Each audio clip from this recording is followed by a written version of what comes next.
नाज़रीन अस्सलामु अलैकुम वरहमतुल्लाहि वबरकातुहू। सीधी बात की ताज़ा तरीन प्राइम टाइम में आप लोगों का इस्तकबाल है। मैं अंसार अज़ीज़ नदवी आज आप लोगों के सामने बंगाल में और ममता के बीच और बीजेपी और अमित शाह के बीच में जो घुमसान है और कुछ ज़्यादा ही हो रहा है, उसके सिलसिले में तफसीलात रखूँगा और साथ ही 23 मई के नताइज के बाद क्या तस्वीरें उभर कर के आएंगी हिंदुस्तान की, उस पर एक अच्छा तबसरा किया है सिद्धार्थ भाटिया ने।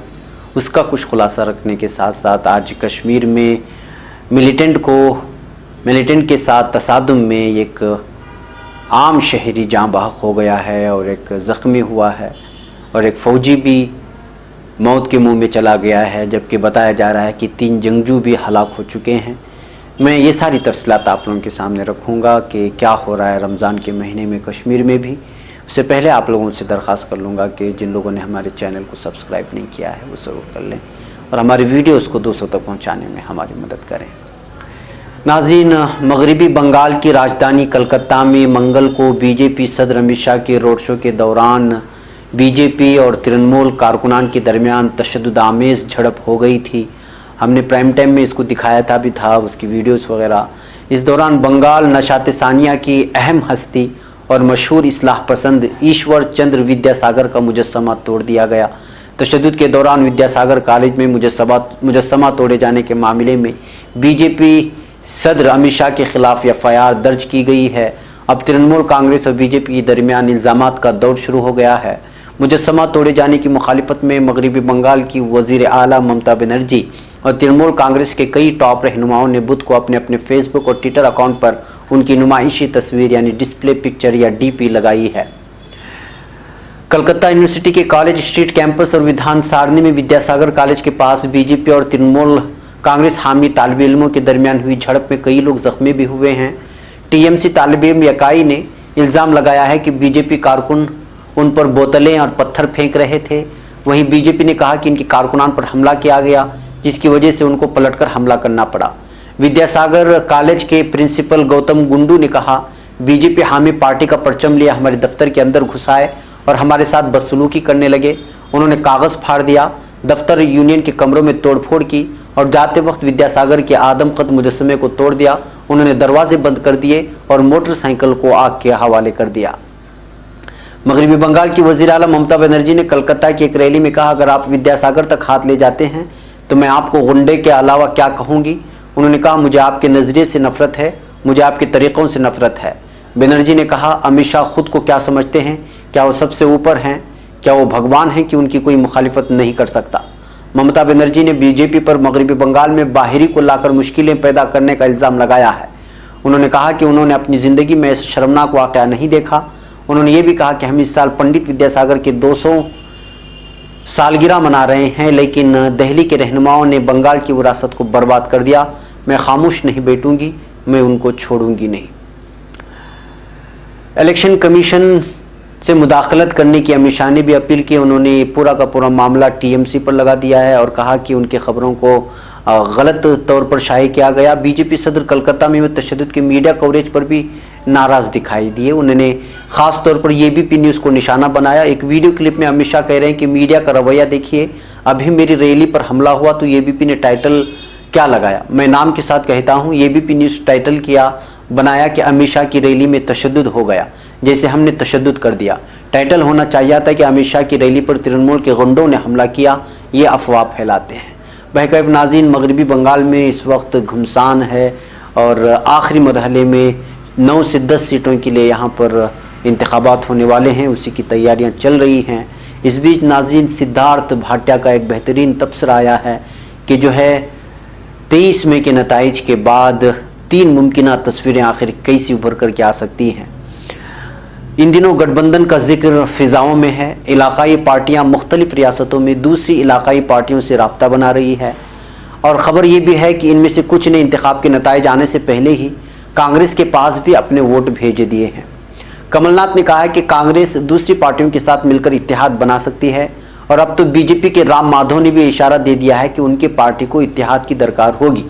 हालांकि उन्होंने अपनी पार्टी को 271 सीटें दें जिसके बाद बहुत ज़्यादा इत्तेहादियों की ज़रूरत नहीं रह जाएगी।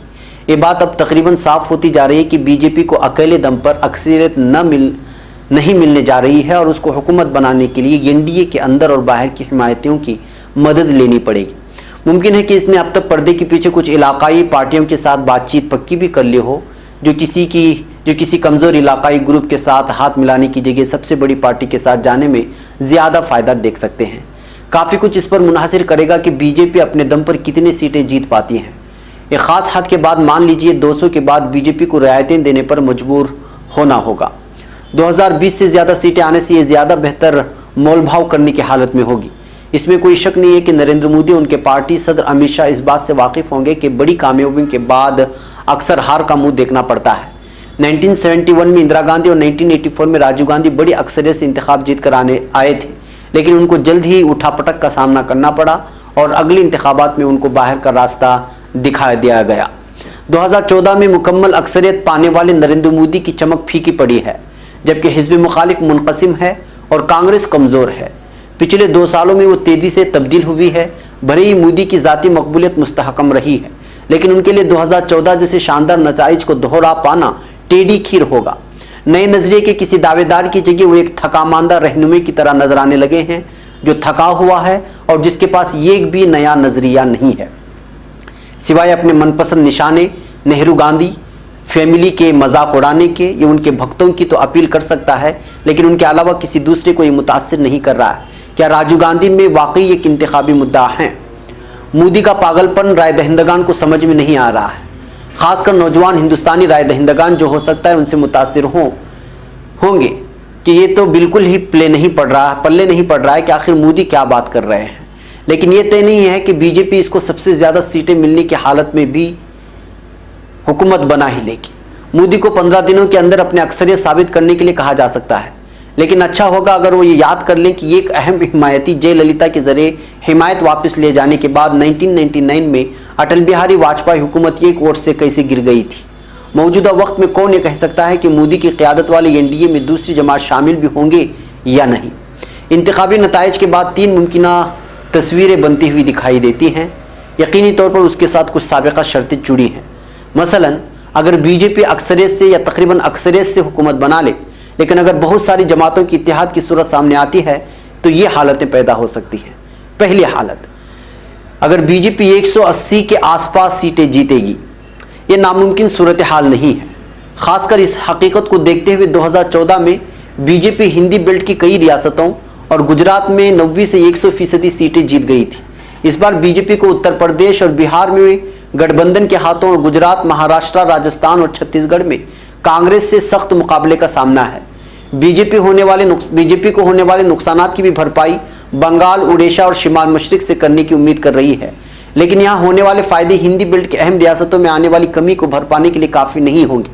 इस आदाद शुमार के साथ पार्टी को न सिर्फ अपने डीएनए की हिमायती शिवसेना, जनता दल यूनाइटेड, शिरोमणि अकाली दल और अन्ना धर्मिक वगैरह की जरूरत पड़ेगी, बल्कि उसको दूसरों की तरफ भी देखना पड़ेगा। बीजू जनता दल, तेलंगाना राष्ट्र कमेटी और वाईएसआर जैसी कुछ जमातें साथ हो सकती हैं। अगर इसके बावजूद जादुई आदाद शुमार दूर रह गया तो कुछ दीगर जमात भी इत्तेहाद में शामिल हो सकती हैं। चर्चे में मायावती, एचडी कुमारस्वामी और यहाँ तक कि शरद पवार समेत कई नाम चल रहे हैं, लेकिन इनमें से कोई भी अपने वोट बैंक को गिनवाने का खतरा मोल नहीं लेना चाहेगा।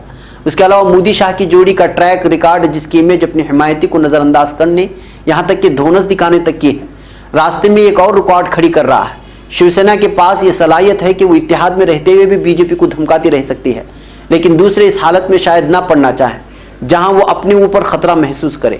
हकीकत में वो शायद ऐसी हुकूमत में शामिल भी ना होना चाहेंगे जिसके वज़ीर आज़म मोदी हो। ऐसे हालत में बीजेपी के लिए कशमकश की हालत होगी कि क्या किसी दूसरे की क़यादत में हुकूमत बनाई जाए या उस मौके को हाथ से जाने दिया जाए। मोदी शाह जोड़ी को इस मुमकिन हालत का सामना करना पड़ेगा। क्या मोदी कुर्सी पर अपना दावा छोड़ देंगे और किसी दूसरे को वज़ीर आज़म की कुर्सी पर बैठने देंगे? ये अहम तरीन सवाल है। अगर कांग्रेस ठीक ठाक सीटें जीतती है तो गैर बीजेपी इत्तेहाद की कुंजी उसके हाथों में होगी, लेकिन ऐसी मुतासिर कुन हालत में आने के लिए उसको कम से कम 140 सीटें दरकार होंगी, जो मुश्किल दिखाई देती है। इतनी सीटों के साथ ये किसी इत्तेहाद में क़यादत की हालत होगी, लेकिन ये 120 या उसके आसपास सीटों के साथ ये सिर्फ हिमायत की पेशकश करने वाले की लायक हुई होगी। कुछ कांग्रेस इस बात को लेकर पुरुम्मीद हैं कि उनकी पार्टी के 3 फिर रहे हैं और यूपीए 3 की तश्कील में अहम किरदार अदा कर सकती है। लेकिन ये एक दूर की कौड़ी है। इंतखाबात के नतीजे अक्सर हैरानकुन करने वाले होते हैं, लेकिन फिलहाल 44 से 140 की छलांग लगाना मुश्किल नजर आता है। ऐसे इत्तेहाद में कौन शामिल होगा? आरजेडी, डीएमके के और एनसीपी जैसे मौजूदा मददगार यकीनी तौर पर इसका हिस्सा होंगे। तेलंगाना राष्ट्र कमेटी और वाईएसआर कांग्रेस भी इसमें शामिल हो सकती है। तृणमूल कांग्रेस ने अभी तक अपने पत्ते नहीं खोले हैं, लेकिन अगर उसकी मुखिया ममता बनर्जी को बीजेपी और नरेंद्र मोदी को बाहर रखने का यही एक रास्ता दिखाई देता है तो वो अपनी हिमायत दे सकती हैं। जहां तक महागठबंधन का सवाल है तो मायावती को थोड़ा मनाने की जरूरत पड़ेगी। इस गैर बीजेपी और गैर कांग्रेस हुकूमत क्या बन सकती है, इस बात के भी इम्कानात हैं। इसका इम्कान तभी बनेगा जब दोनों कौमी पार्टियों को मिलाकर 280 से कम सीटें मिले। इस हालत में इलाकाई पार्टियां 1996 के मुश्तरका मोर्चे की तरह एक साथ आने को काफी फायदे के सौदे के तौर पर देखेंगी। इस वक्त वजीर आजम महोदय के लिए एचडी देवेगौड़ा के नाम पर इत्तेफाक ने सबको हैरान कर दिया था। ऐसा इसलिए हो पाया था क्योंकि मजबूत रहनुमाओं ने एक दूसरे के नाम पर वेटो लगा दिया था। कोई भी मजबूत रहनुमा किसी दूसरे मजबूत रहनुमा के नाम पर राजी होने के लिए तैयार नहीं था।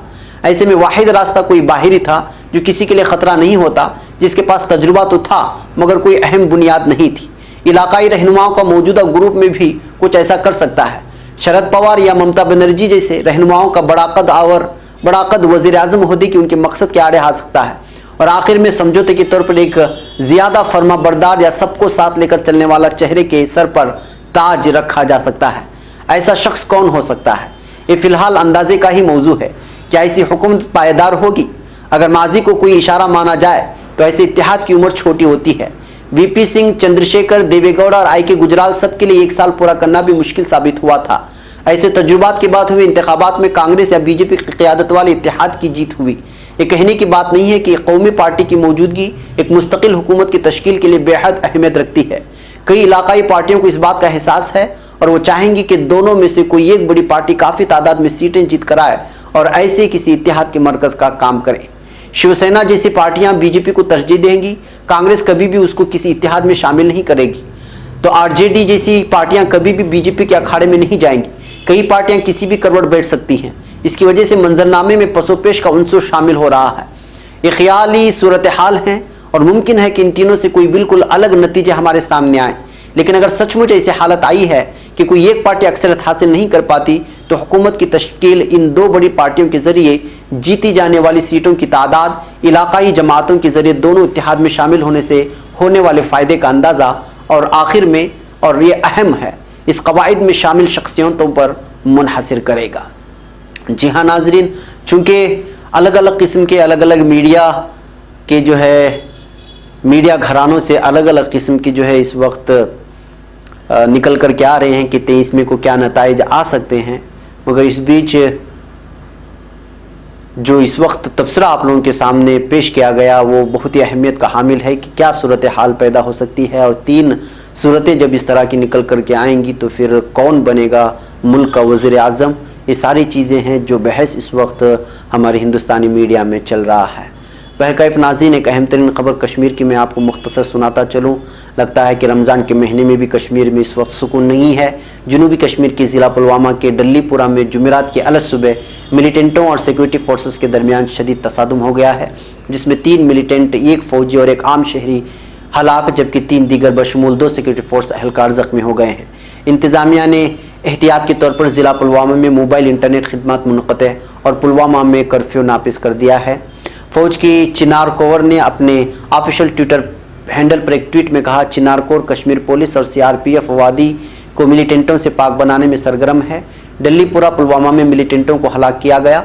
मिलिटेंट लीडरशिप को निशाना बनाया जा रहा है। एक फ़ौजी शहीद हुआ है। ऑपरेशन अपने अख्तिताम को पहुंचा है।